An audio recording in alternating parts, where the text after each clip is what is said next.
Are All Men Created Equal? By Pat Buchanan, May 27th, 2022. Ideology is political religion, said the conservative sage Russell Kirk. And what is the defining dogma of the political religion or ideology of America in 2022? Is it not that all men are created equal? Yet, as with every religion, a basic question needs first to be asked and answered about this defining dogma of liberal ideology. Is it true? Are all men truly created equal? Are all races and ethnic groups equal? Are men and women equal?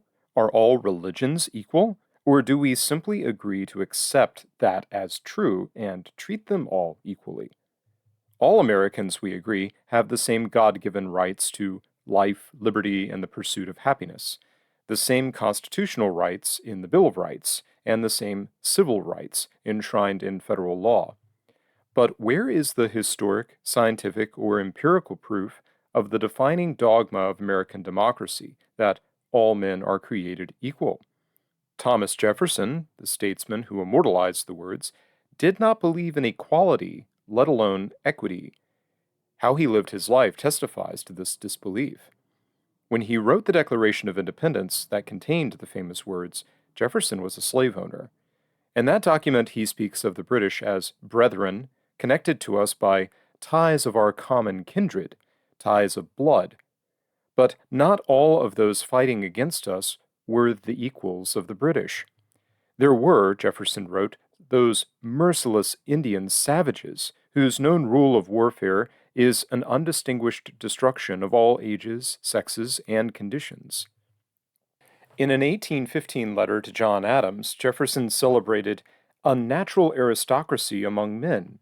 The grounds of this are virtue and talents. The natural aristocracy I consider as the most precious gift of nature for the instruction, the trusts, and government of society. Jefferson was an aristocrat, not a democrat. Abraham Lincoln opposed slavery but did not believe in racial or social equality. Though he cited Jefferson's "all men are created equal" at Gettysburg, he had conceded in an 1858 debate with Stephen Douglas that we cannot, then, make them equals, adding that the white race in America should retain the superior position. With the Brown versus Board of Education decision desegregating public schools in 1954 and the Civil Rights Acts of 1964, 1965, and 1968, a national effort was undertaken to bring about the social and political equality that Jefferson's words of 1776 seemed to promise but failed to deliver. At Howard University in 1965, Lyndon Johnson took the next step, declaring, "Freedom is not enough.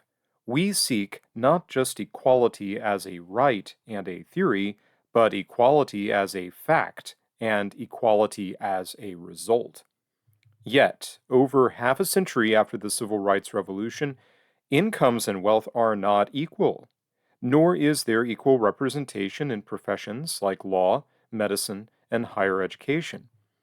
President Joe Biden's people have pledged to Black America that they will mandate and deliver that equality of results. If equity does not now exist, the Biden administration will impose it. And why not? If all men and women are created equal, the most reasonable explanation for consistent inequality of riches and rewards between men and women and black and white is that the game has been rigged. An inequality of riches and rewards exists because systematic racism coexists in American society alongside white privilege. The remedy is also clear, as Ibram X. Kendi, author of How to Be an Anti-Racist, told the New York Times, Ezra Klein, "Racist policies are defined as any policy that leads to racial inequality. Intent of the policymaker doesn't matter.